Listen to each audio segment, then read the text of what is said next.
વધી તો જ્યાં સત્તાના શિખરો પણ સંસ્કારોના ચરણોમાં ઝૂકે છે, ત્યાં માનવતાનું નવું પ્રભાત ઉગે છે.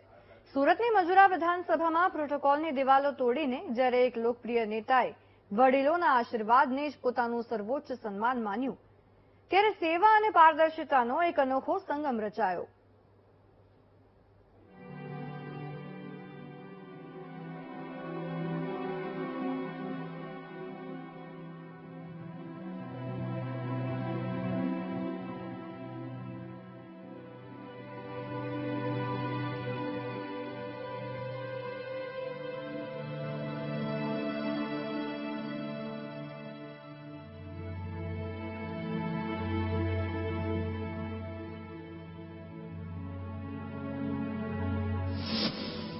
સામાન્ય રીતે નેતાઓ ભેટ સ્વીકારતા હોય.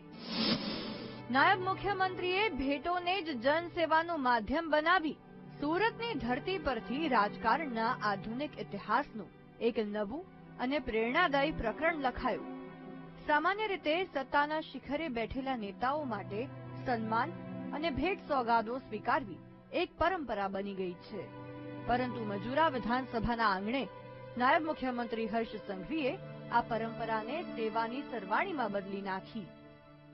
જ્યારે જનતા અને કાર્યકર્તાઓએ તેમને અતૂટ પ્રેમ અને અમૂલ્ય ભેટોથી નવાજ્યા, ત્યારે આ જનપ્રતિનિધિએ સ્વ કરતા સેવાને ઉપર રાખી એ તમામ સોગાદો ફરી જનતાના ચરણોમાં ધરી દીધી. આ ભેટ કદાચ કઈ ભેટની કેટલી રકમની હશે મને અંદાજો નથી, પણ ખૂબ લાગણીપૂર્વક કોઈ મને આપ્યું છે. કોઈ કે આની અંદર અનેક ચિત્ર એવા છે જે દિવ્યાંગ ભાઈઓએ બનાવ્યા છે. આની અંદર અનેક ભેટો એવી છે જે રાજ્યની અલગ અલગ ક્ષેત્રની માતાઓએ મને આશીર્વાદ રૂપે આપી છે. આ ભેટનું મૂલ્ય મહત્વનું નથી, આ ભેટ જે મને મળી છે તમારા સૌની છે. અને આજે આ બધી જ ભેટો એનો સારી રીતે ઉપયોગ થઈ શકે, બધા જ ભારતીય જનતા પાર્ટીના કાર્યકર્તાને જે લોકોનો પ્રેમ મને મળ્યો છે એ પ્રેમ તમારા સુધી પહોંચાડવાનો મેં એક પ્રયત્ન કર્યો છે. પદની ગરિમા અને વડીલોના આશીર્વાદનો અદ્ભુત સમન્વય. ડીવાયસીએમ હર્ષ સંઘવીએ ભેટ સોગાદ જનતાના ચરણોમાં ધરી દીધી. આ માત્ર ભેટનું સમર્પણ નહોતું, પણ એક નેતાનો પોતાની પ્રજા પ્રત્યેનો એ અતૂટ વિશ્વાસ હતો કે મારું જે કંઈ છે એ આ જનતાનું જ છે. રાજકારણના અખાડામાં જ્યારે પદ અને પ્રતિષ્ઠાની હોડ જામતી હોય છે, ત્યારે સુરતની આ ઘટનાએ સાબિત કર્યું છે કે સાચું નેતૃત્વ સન્માન ગ્રહણ કરવામાં નહીં, પણ જનતાના કલ્યાણ માટે પોતાનું સર્વસ્વ અર્પણ કરવામાં રહેલું છે. અને આજે હર્ષભાઈએ અમને જે ભેટ રૂપમાં માન સન્માન આપ્યું છે, માતાજીની મૂર્તિ આપી છે, એના માટે મને ખૂબ ગર્વનો અનુભવ થાય છે કે હું બીજેપીમાં કાર્યકર્તા તરીકે કામ કરું છું અને આ કામ કરતી રહીશ અને બીજેપીનું નામ ઉપર કરીશ.